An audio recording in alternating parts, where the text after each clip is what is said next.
Nobyembre 25, alas 3 ng hapon.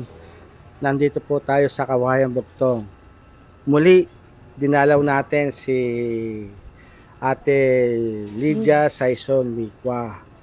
Kung inyo pong matatandaan, ito po yung sumama sa mga manugang niya na namumulot ng palay sa Tampak Uno. Habang namumulot yung manugang, siya naman inaalagaan niya yung mga batang maliliit na apo niya para yung manugang ay makapamulot nga po ng palay. Nakita po siya ni Kapitan Ben Ruplo at binigyan sila ng isang sakong palay. At nalaman din natin kay Ate Lydia na nitong mga nakakaraan, binigyan din siya ni Kapitan Ben Ruplo ng bigas, noodles, sardinas, kape. Asukal. At maging ang ating mayor, nung nalaman yung kalagayan ni Ate Lydia, nagpunta rin dito sa tahanan niya at binigyan siya ng isang sakong bigas. Ayan. Meron po siyang ibabalita sa atin. Magandang hapon, Ate Lydia. Magandang hapon po, Ka Diego. O, ano po ba yung ibabalita ninyo? Ay, yung babalita ko lang sana, Ka Diego, yung magpapasalamat ako kay Mayor. Kasi nagpunta siya dito at magkakasal siya dito nung nakita ko siya. Kailan yun? Nung November 7 po. Oo, kailan lamang? Opo, ngayon po, nakita niya po ako tapos tinawag ko po siya. Magandang umaga po, Mayor, kako. Oo. Ay, ikaw pa, sabi niya. Ay, hindi ka pa pala na anuhan, sabi niya sa akin.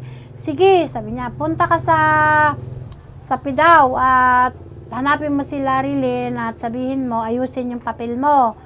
At may schedule ng pasukat bukas sa Pampanga para makasama ka, sabi niya po. Ngayon, sabi ko naman po, ay salamat po, di inasikaso na po namin. Hanggang sa natapos po namin yung pagkuha ng PhilHealth, natapos po namin. Kinabukasan po, tatlo po kami inano nila eh. Pero dalawa lang po kaming nasukatan kasi po yung Ano isa. po yung sinukat sa inyo? Dito po, hanggang dito. Tapos, ganon. Pag ganon po eh, parang kwan.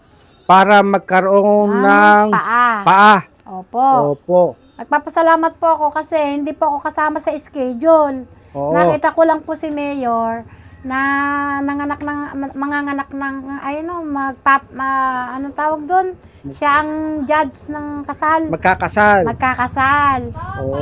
Kaya po nung nakita niya po ako, sabi niya nga po, may schedule nga daw po ang sukat ng paa sa Pampanga. Sumabay na daw po ako para maisabay na daw po ako. Ngayon po, sa tulong ni Mayor, nasukatan na po ako ng paa. Kaya malaking papasalamat ko po kay Mayor.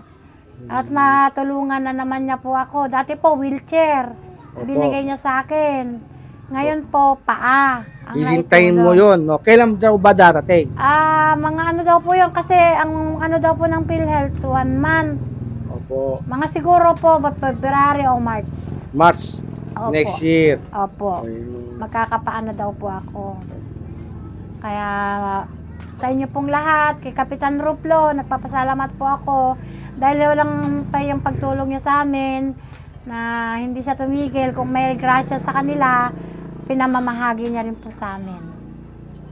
Dinadamay niya po kami sa grasya na nagpapasalamat po ako. Gusto ko nga rin po kasi sana po matulungan niyo din po ako. Gusto ko po, hindi naman po ako makatrabaho.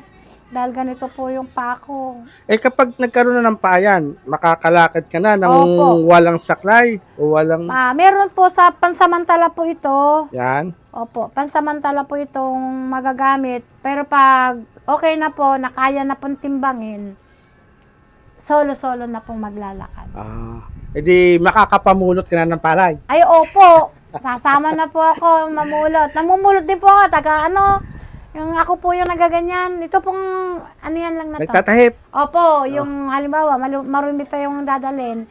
Tapos ako po yung taga, ganon. Opo. Kaya malaking to. Ayun lang pong magawa ko eh. Dito po sa bahay, maglaba-laba konti. Yeah. O sana nga dumating na yung Paa ko po. paa mo Opo. para makatulong ka dito sa Sa bahay po. sa bahay. At sa Mayor! pamumulot ng palay. Mayor, yung pong pasalamat ko sa iyo hanggang kamatayan ko po. Kasi kung di po sa inyo, hindi po ako makakalakad. Kaya dakil na pasalamat ko po sa inyo at ano kayo ng kasal dito sa amin. At nakita ko po kayo. Maraming salamat po, Mayor.